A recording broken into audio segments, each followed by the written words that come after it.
Welcome to the Irish Pagan School podcast.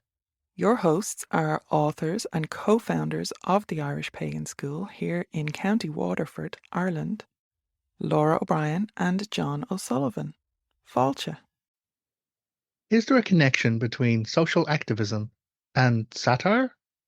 Well, Daithí agus Fáilte. Hi, hello, and welcome. Jon O'Sullivan from the Irish Pagan School. And ní answer, not hard to say. Yes, absolutely. And there's a number of different examples that we can look to from Ireland's ancient past, but also in our modern era, which shows the importance and the impact that satire can actually have. So the first thing really to talk about is, what is satire? Satire is a form of, be it poetic expression, prose, or declarative art, theatre, any form of creativity which uses the language or the medium of its sharing to punch up against abuses, or to hold power to account, or to speak for those who otherwise wouldn't be heard. So satire, from an ancient Irish context, was so serious that it was legally recognized within Ireland's ancient Brehon laws. So much so that someone who had a legal satire placed against them, now there's conditions as to what made a satire legal and illegal, and I will touch on that. But someone who had a legal satire placed against them could be stripped of their role and their status within Irish society. So it wasn't just takedown comedy. It wasn't just, pulling the lark or undermining people. It was very, very serious in our ancient times and should really still be considered very serious. So where are the satirists? Satirists were Ireland's bards. So Ireland's bards and poets. Now, it was said that bards and poets kind of had two sides to their tongue, in essence. There was the honeyed word of praise poetry, and then there was the cutting, sharp, poisonous words of satire. And a good poet would be able to perform both. Now, they were referred to as mulla agus air. And when you're pronouncing the praise poetry, you're increasing someone's character, you're letting people know of their good deeds, you're raising up everyone's expectation around them. When you're performing satire, it is the opposite. You're calling out the injustice, you're calling out and pointing truth. And it's not about making shit up about them to demean them. It's actually just speaking the truth about who and what they are, to let people know. That's the truth of satire. It's pointing at the hypocrisies. It's pointing at the injustices. It's pointing at where they may say or talk a good game, but they don't actually follow up with their actions. So there was a lot of power in the role of satire. And there still is a lot of power in the role in satire today. We just may not be as conscientious about it as our ancient ancestors were. So, as I mentioned, there was a lot involved with satire, legal satire. Now, someone could be threatened with a satire, which would be a notification that they had transgressed in some way, shape, or form, either against their tribe, or against the bard or poet themselves, or against the laws of hospitality, as we see very prominently in Ireland's mythological cycle when it comes to the king in Ireland at the time, a guy called Bress. Now, Bress won't relate the entire Largavala Éireann or the Second Battle of Moytura to you, but essentially he's a bad king. He's giving poor judgment. He's not living in right relationship. He's undermining the Tuatha Dé Danann's people within the island. He's supposed to rule in favor of everyone. He's being racist, essentially. So what happens is he is called out for his poor judgment. He's notified that there is a problem, but a Tuatha Dé Danann bard by the name of Caipre comes to visit. And the laws of hospitality stated that especially people at the upper end of society, the top 1% of people, chieftains, kings, brewers, etc., had to give hospitality. There was an onus and an obligation on them because they had more. They couldn't deny someone coming in. And it wasn't just, yeah, here's like whatever. It was, you're welcomed in, you sit at my table, you eat the food I eat, you are cared for as if you're family for at least one night. And that was the rule. That was the law of hospitality in Ireland. And again, the burden of that falls heaviest on those who have the most. So Capra goes to Tara, where Bress is ruling, and he asks for hospitality. But instead of being welcomed in, he's put in a rough shed because he's Tuatha Danann, not Fomorian.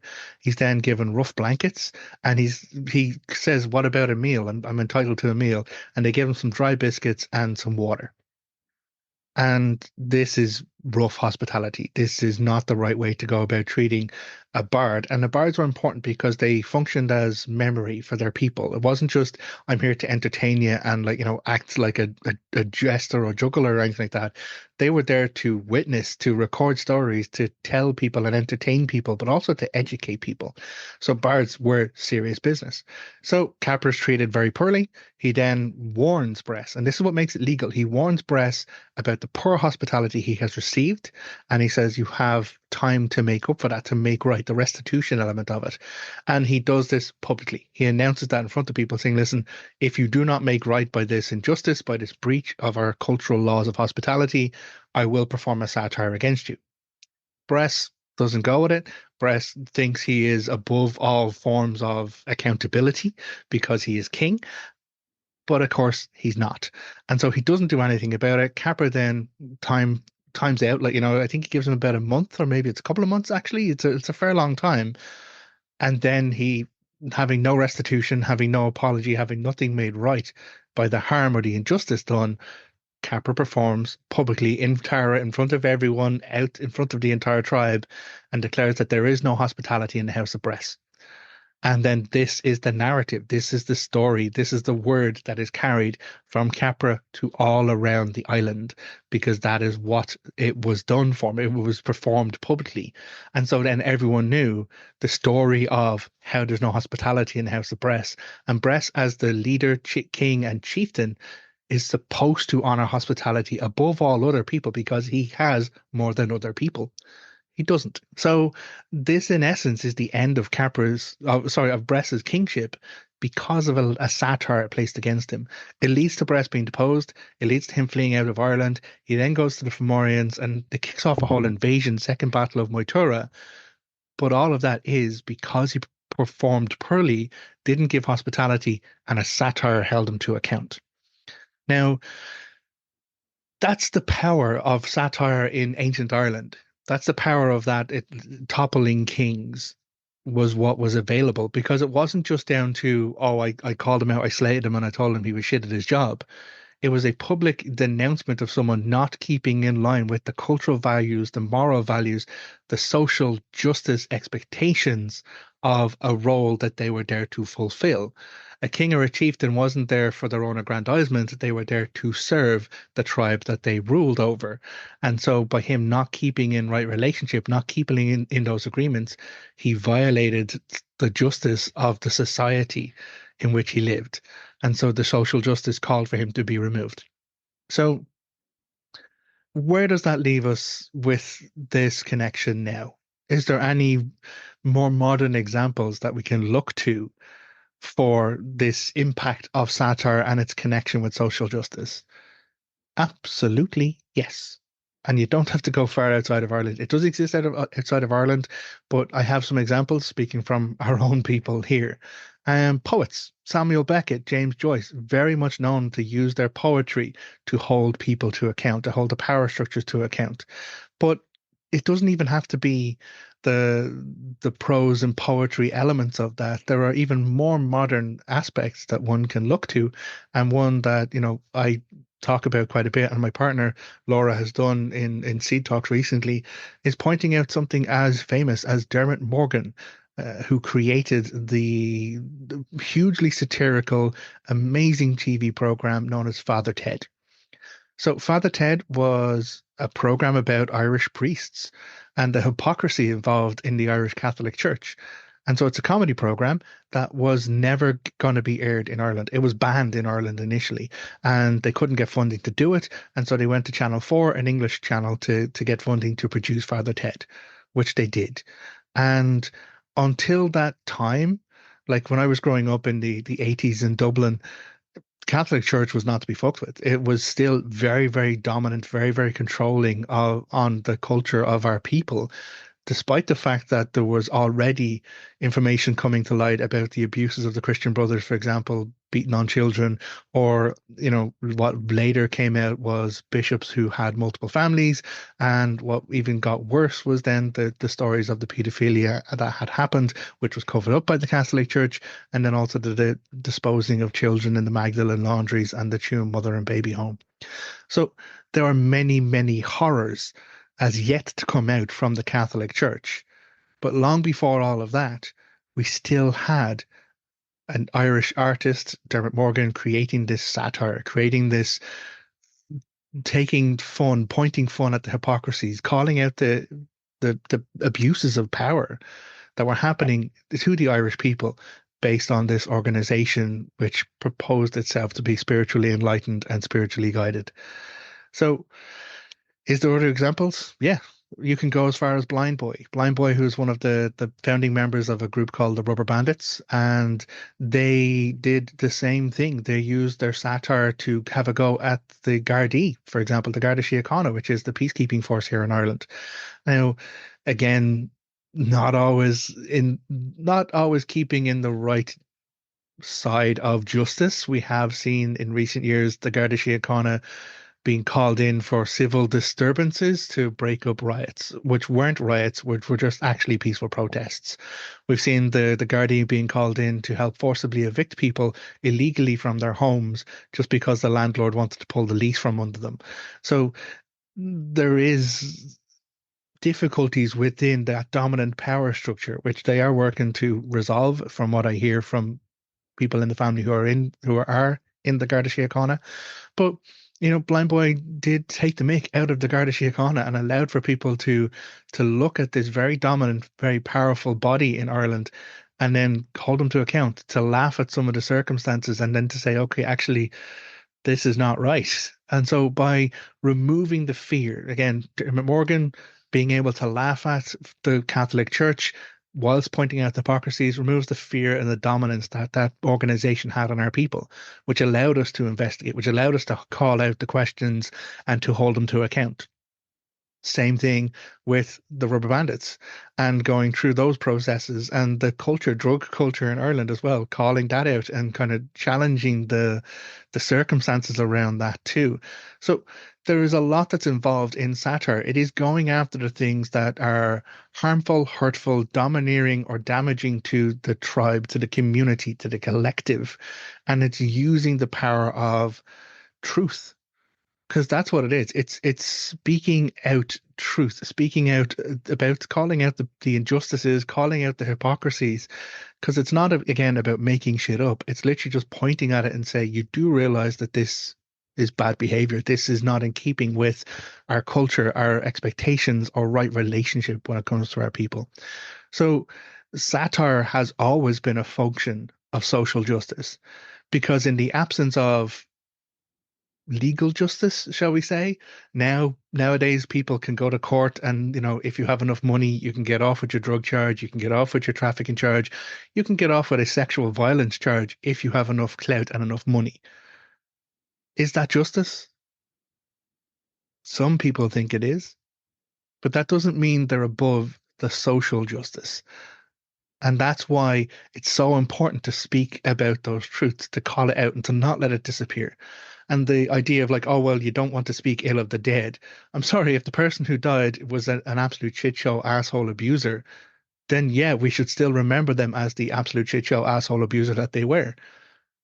Not to gloss over or to change the narratives just because they're dead.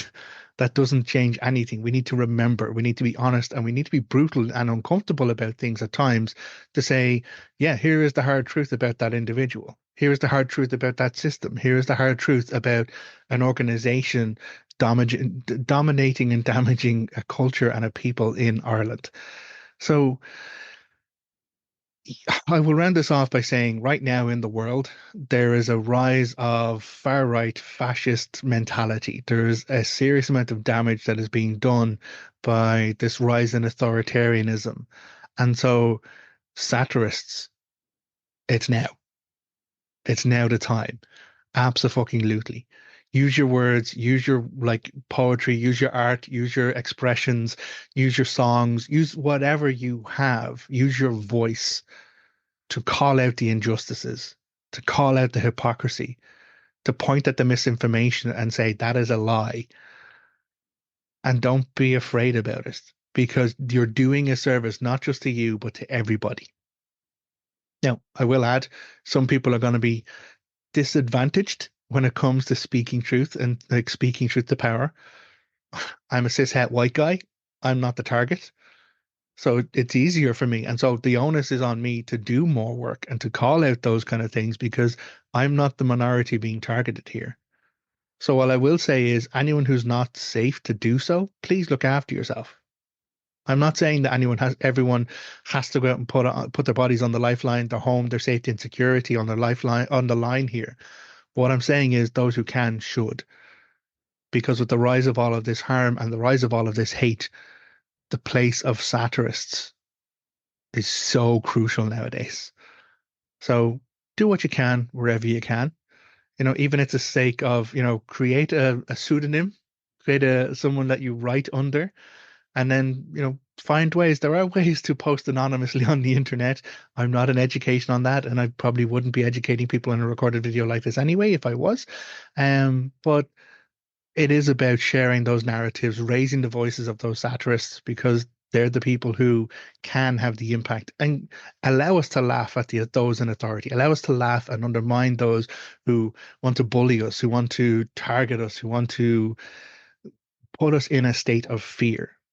And so if we call that out, if we point and call that out and say, this is hypocrisy, this is wrong, this is an abuse, and also the fucking stadia for doing it, like, that's how we can make the changes we need to make in our world as of today. So thank you very much for being with me for this talk. Hopefully it has made sense. As I said, satire is core to social justice because when the courts can't give us justice, when people with enough money can get away with crimes and abuses, they can never escape the truth of satire. They can never escape the truth of the social justice and social awarenesses that we can bring to them and their narrative.